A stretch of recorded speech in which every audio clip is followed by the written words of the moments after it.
So you're aiming for business school. That's a huge step. And right at the beginning, you're faced with one of the biggest strategic decisions of the whole process. It's a choice that can really set the stage for everything that comes next. And yeah, that's the big one, isn't it? GMAT or GRE. It feels like this massive fork in the road.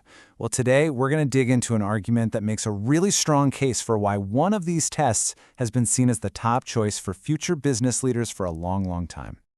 Okay, so let's get right into it. The main idea here is that the GMAT isn't just some generic standardized test. It's been called the gold standard since way back in 1954 because it was built from the ground up for business school, with input from the schools themselves. Its entire purpose is graduate management education. So how does the GMAT make its case? We're going to break it down into 4 key areas. First, we'll look at the edge it gives you in admissions. Then, how it can actually give your career a boost. Third, we'll talk about its global recognition. And finally, we'll explore the idea that it's really more than just a test. First up, the competitive admissions edge. Let's talk about how choosing the GMAT can actually make your application stronger. So why do admissions committees put so much stock in the GMAT? Well, a few big reasons. For one, just choosing to take the GMAT sends a clear signal that you are 100% serious about a business career. It helps you pop in a really crowded field. And, maybe most importantly, research shows that a GMAT score is a fantastic predictor of how well you'll do in their programs, even better than just your GPA alone. And that confidence has a real impact.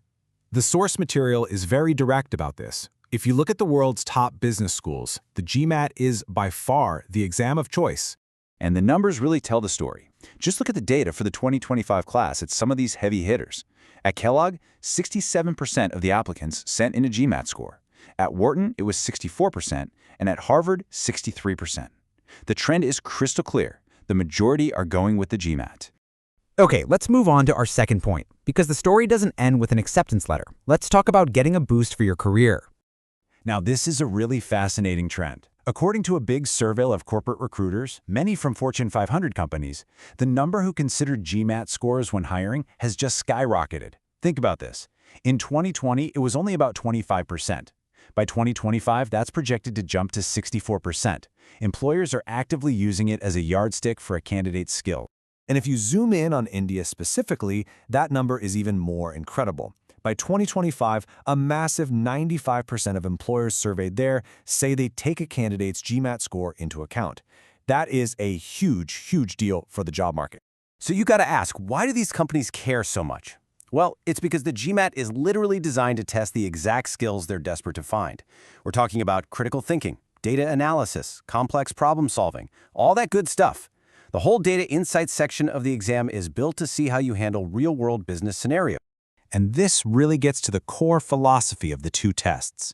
The GRE is a fantastic general exam, right? It's perfect if you're keeping your options open for different grad programs. But the GMAT is presented as a specialist's tool. Every question is crafted to measure those core business and management skills.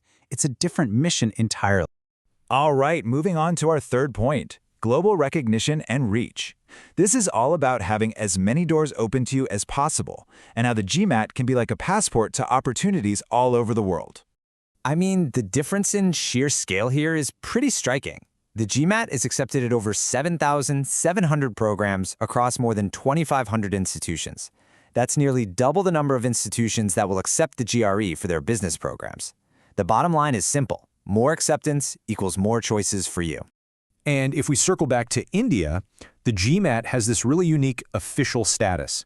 It's the one and only global business school test that is officially ratified or approved by the AICTE.